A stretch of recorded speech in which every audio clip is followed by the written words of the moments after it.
So, what do mascara and a weight loss have to do with one another? We're going to talk about that today, okay? So, stay tuned.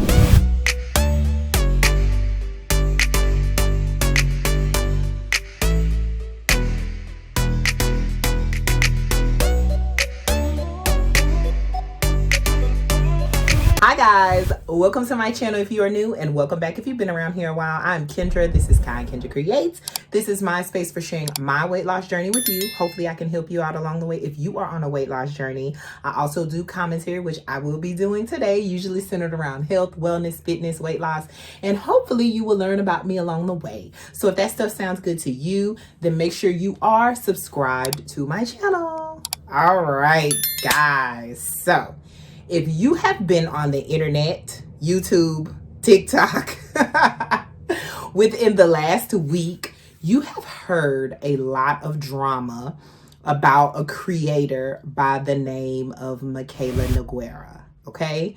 So she's a famous TikTok beauty influencer. She's really popular in that genre.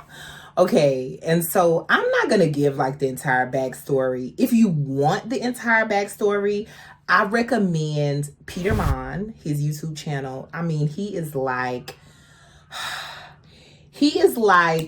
your older uncle family member that has all the wisdom in the world. And he is just a laugh riot. So if you want more backstory, check him out. I'm not going to give the whole backstory. But basically, she had this deal with L'Oreal for some mascara. And so her whole job as a beauty influencer is to basically try on makeup and get paid for it, which is not a bad gig at all. But part of that is also being honest with your audience. And so some people thought she was not being honest about this makeup review, because she put the mascara on, there's a jump cut in the scene, come back to her, and it's like, boom, she has these big lashes. So they were saying that she supposedly put false eyelashes on, and she did not disclose that. And this is all speculation, okay? And the reason why I wanted to talk about this and relate it to weight loss, health, wellness, fitness, is because there are weight loss influencers. There are health influencers. There are fit-fluencers. These are people on the internet, online, TikTok, YouTube, wherever. And they are essentially selling something, right? They're selling something. Just like Mikayla has these sponsorships. She has these brand deals. There is something that she's selling. You know, influencers, they originally came about because people were just going along, living their lives, being normal human beings. And they would sometimes try products or have different items, and their followers or their audience would want whatever they had, because they talk about it, they give it raving reviews, they find it helpful to them, they find it useful to them, or their audience just connects with them and they just want to support them. And so the whole influencer thing has taken on a life of its own. Now you have people out here just being deceptive. Not saying Mikayla is being deceptive, because she really isn't saying anything at all. And so this was the reason why I wanted to talk about this. I wasn't going to talk about it at all until after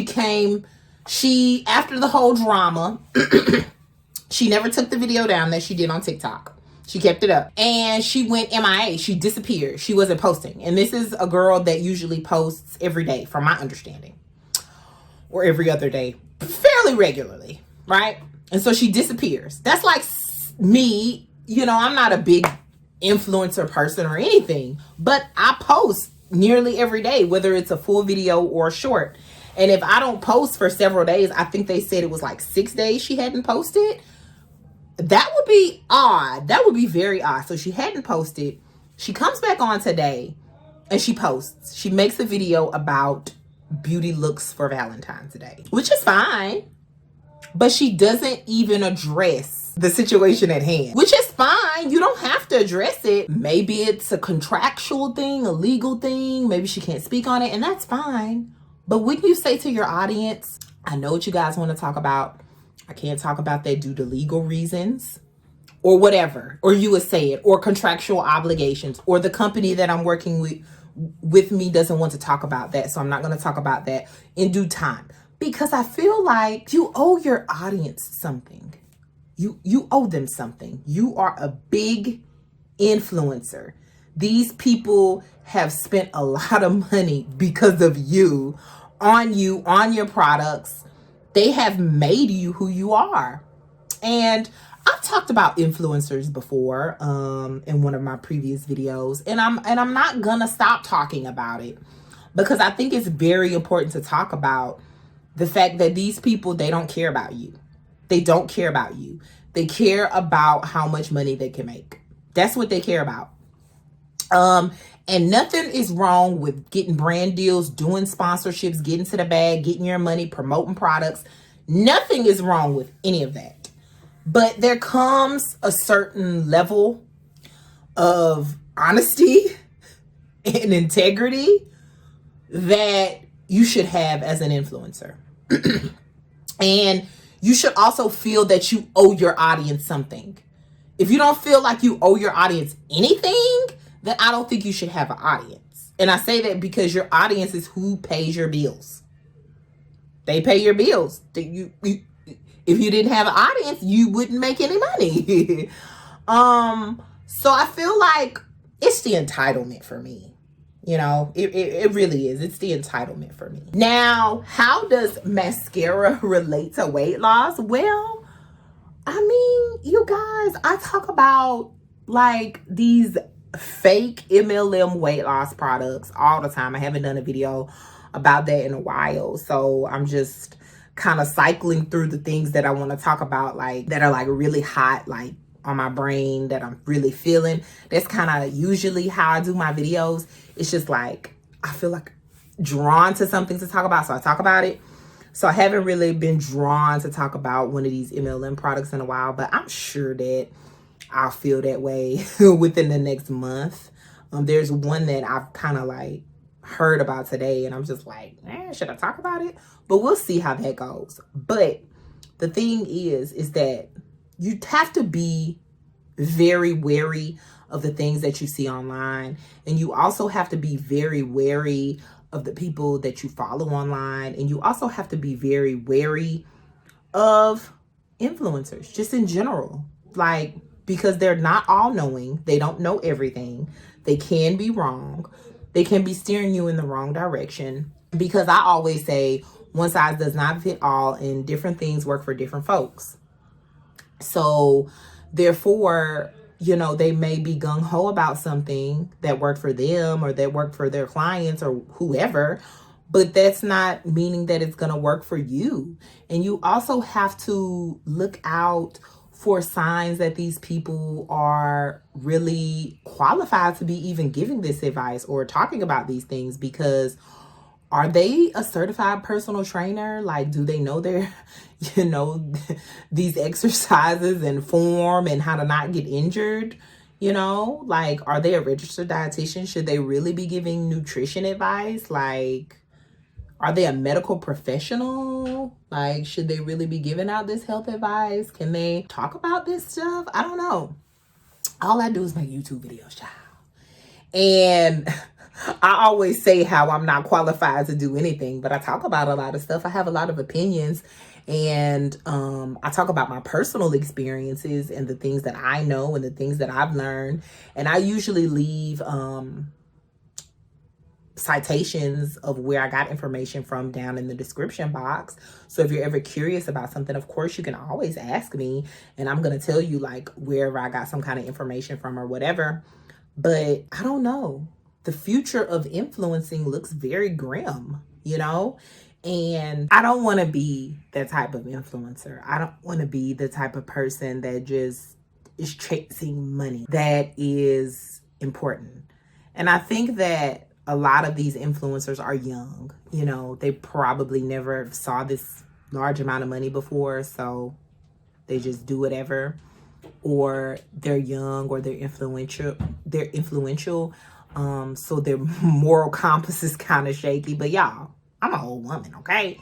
I've had a career for many years. I have gained a certain amount of success in my life, financial wise, and frankly, I don't need that money if it comes with lying to the masses. Like, seriously. And not only that, I feel like I have a large amount of integrity, and I feel like it's like a moral obligation and a responsibility to me. I try to be as honest as I can. I try to be as open as I can. I try to be as forthright as I can. And I feel like it's very important when you have an audience that's depending upon you for solid information, especially the sector that I'm in, you know, with the health and all of that kind of stuff. Like, it's a serious matter, you know, and I don't want to take it lightly. I really don't, because I know people are out there searching for, you know, the secret sauce. And when it comes to losing weight, it really ain't no secret sauce. It just takes a lot of time and dedication, you know, built onto your healthy habits. But I do want to influence people. I do. I really do. In a way that I have grown, right? Because I've lost a lot of weight. I feel like I've improved my life. I feel like I've done so many things in my life, and I just want to share my experience, and I just want to help people out. That's really all I want to do. I want to influence people to get healthier, to live healthier lives. I want to influence people to make changes in their lives that even aren't related to health. You know, if you've been in a dead-end relationship, I want to give somebody the strength to get up out of it. You know, if you've been struggling with your mental health, I want to give someone the strength to go get help. If you want to go back to school, or you want to change jobs, or whatever the case may be, I just want to influence somebody to do that kind of stuff, like positive things with their lives. So yeah, I also want to influence people to open their minds and to change their thought processes about things, especially when it's dealing with obesity and what obese people go through, and especially with the GLP-1 drugs or any other medical weight loss interventions like weight loss surgery. I want people to start changing maybe their minds about all of this stuff. So hell yeah, I want to influence people, and I want people to get the hell up out of fat acceptance, okay? It is cool to love your body. It is cool to love who you are. If you have no plans on ever losing any weight in your whole entire life, and that ain't what you want to do, that's fine too. But you should also be well informed about the risks of obesity. And so that's what I want to talk about. And that's how I want to influence. And it's not always about the money. Yeah, sure. It's good getting monetized on YouTube, and now get $50 from AdSense. That's cool or whatever, but it's not, you know, like life-changing money. Even if it was life-changing money, you know, I just feel like that's just not something I want to do. You know, I have a kid, I have a legacy. Like, I always want to try to set a good example for him. And that's really, really important to me. So, y'all, mascara, weight loss, it's all the same dealing with these influencers out here on social media. So, I gotta tell y'all have to stay safe out here. Y'all have to stay well informed. Like, you know, I'm gonna look out for y'all, okay? If no one else is looking out for you, I am looking out for you. I have only people's best interests at heart, because I always wanted someone to have my best interests at heart. And maybe those other people on the internet don't, but I do, okay? So, you safe with Auntie Kendra. All right, guys, I just wanted to pop in here and talk about this. Once again, doing another video on influencer ethics and internet drama. And y'all stay safe out here, okay? Make sure you spread kindness in a world full of hate. I hope you liked this video. If you did, make sure you give it a thumbs up. Also, make sure you are subscribed to my channel. I love having you guys around here. I love that you continue to watch my videos. Even if you only watch one once a month, that's fine. I'm still glad you're here, and I'm still glad you're clicking. And I will see you next time. Bye-bye.